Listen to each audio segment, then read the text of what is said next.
Good evening students, कैसे हैं आप सभी लोग। और हम आपसे आशा करते हैं कि आपकी तैयारी बहुत अच्छी चल रही होगी बोर्ड की, क्योंकि अब बोर्ड के पेपर आने में बहुत कम समय बचा हुआ है। तो कम समय में ज़्यादा तैयारी करने के लिए हमने आपके लिए ये खासकर वीडियो बनाया है, और इस वीडियो में हम पूरे चैप्टर को थोड़े समय में ज़्यादा कवरेज देंगे। तो welcome to MIIT commerce classes.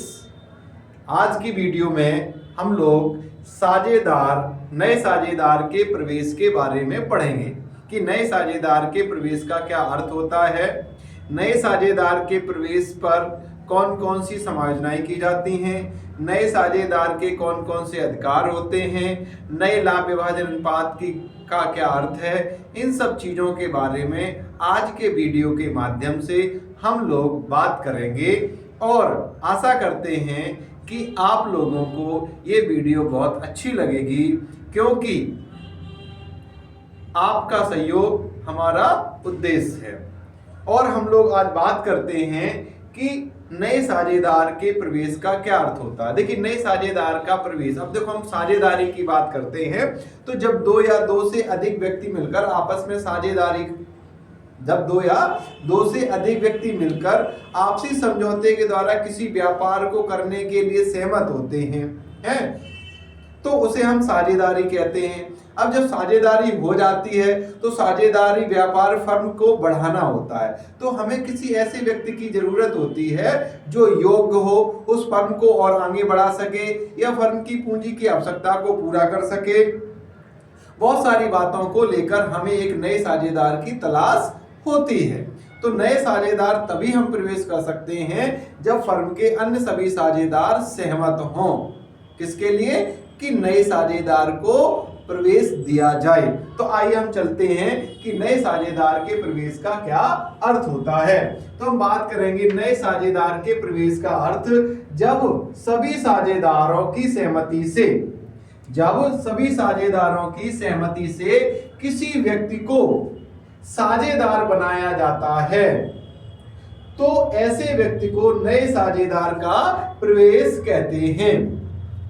जब तक सभी फर्म के साझेदार सहमत नहीं होंगे तब तक हम किसी व्यक्ति को साझेदारी में शामिल नहीं कर सकते हैं। तो यहाँ पर भी वही बात है कि जब सभी साझेदारों की सहमति से किसी व्यक्ति को साझेदार बनाया जाता है तो ऐसे व्यक्ति को नए साझेदार का प्रवेश कहते हैं। अगर हम यही बात को दूसरे शब्दों में बताएं तो साझेदारी फर्म के व्यापार का विकास करने, है ना, अतिरिक्त पूंजी की आवश्यकता को पूरा करने तथा किसी योग्य एवं अनुभवी व्यक्ति को साझेदार बनाया जाता है, तो उसे नए साझेदार का प्रवेश कहते हैं।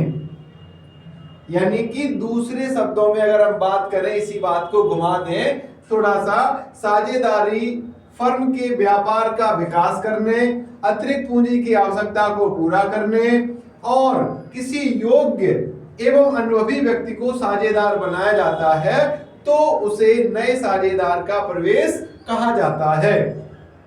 अब अगर हम ये पॉइंट को यहां से उठाएं और अगर क्वेश्चन पूछा जाता है कि नए साझेदार के प्रवेश की आवश्यकता क्यों होती है, कि नया साझेदार फर्म में प्रवेश क्यों किया जाए, नए साझेदार की जरूरत क्यों है, तो सबसे पहला पॉइंट ये बनेगा कि फर्म व्यापार का, यानी जो फर्म है उसके व्यापार का विकास करने और बढ़ाने के लिए, यानी जो हम व्यापार कर रहे थे उसको और ज्यादा बढ़ाना चाहें। दूसरा पॉइंट आपका अतिरिक्त पूंजी की आवश्यकता को पूरा करने के लिए, है ना, तथा किसी योग्य और अनुभवी व्यक्ति को बनाने के लिए।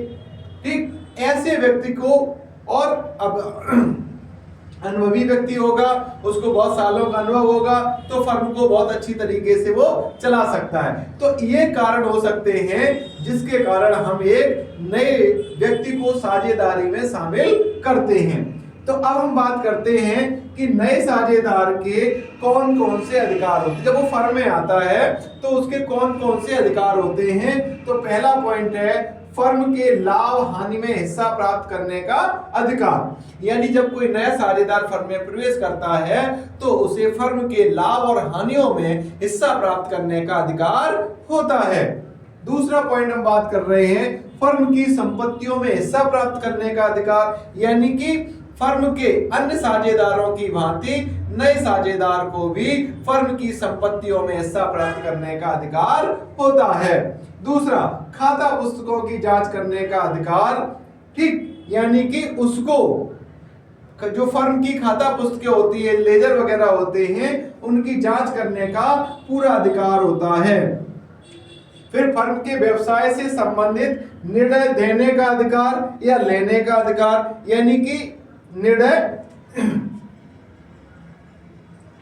लेने का अधिकार भी हो सकता है, देने का भी अधिकार हो सकता है, ठीक, मतलब निर्णय दे भी सकता है और निर्णय ले भी सकता है कि ओपिनियन अपनी क्या दे सकता है, राय दे सकता है, निर्णय ले सकता है। अब बात करते हैं हम नए साझेदार जब कोई फर्म में प्रवेश करता है तो उस समय कौन कौन सी समस्याएं उत्पन्न होती हैं या कौन कौन सी समायोजनाएं की जाती हैं। नए साझेदार के प्रवेश पर की जाने वाली समायोजनाएं, adjustment required at the time of admission of a new partner. जब कोई नया साझेदार फर्म में प्रवेश करता है तो पहला पॉइंट आता है, नए लाभ हानि अनुपात की गणना की जाती है। क्या की जाती है? Calculation of new profit sharing ratio. फिर आता है आपका सेकंड पॉइंट, त्याग अनुपात की गणना, कैलकुलेशन ऑफ सैक्रिफाइसिंग रेशियो।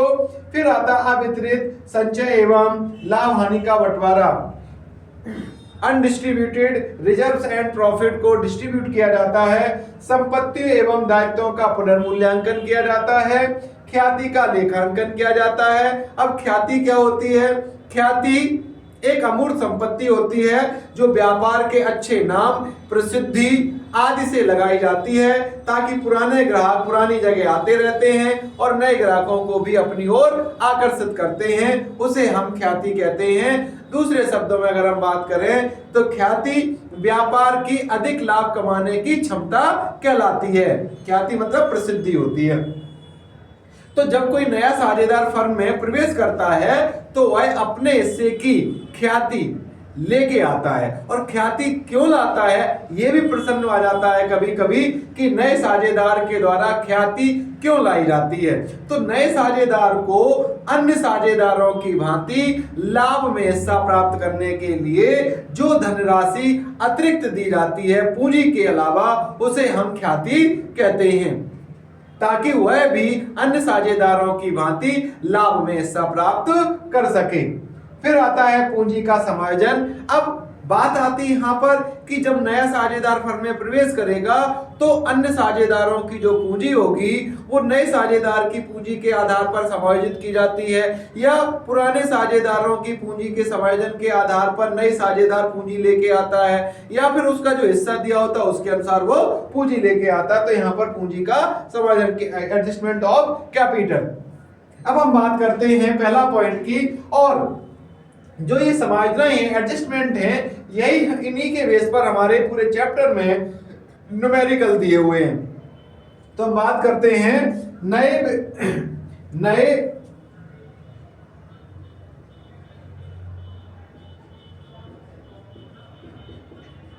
लाभ विभाजन अनुपात का अर्थ। नए लाभ विभाजन अनुपात का क्या अर्थ होता है? तो हम बात करते हैं नए साझेदार सहित सभी साझेदार जिस अनुपात में फर्म के भावी लाभों व हानियों को आपस में जिस अनुपात में बांटते हैं उसे नया लाभ विभाजन अनुपात कहते हैं। तो क्या बताए?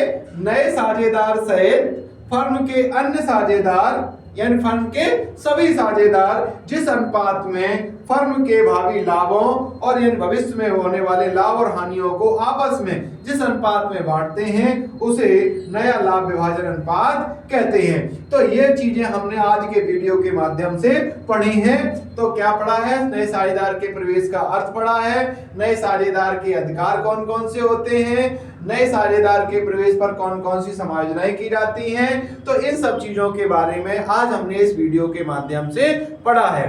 तो हमें आशा करता हूं कि ये वीडियो आपके लिए बहुत उपयोगी होगी, क्योंकि इस चैप्टर से 10 नंबर का एक न्यूमेरिकल या फिर आपसे थ्योरी पूछ ली जाती है।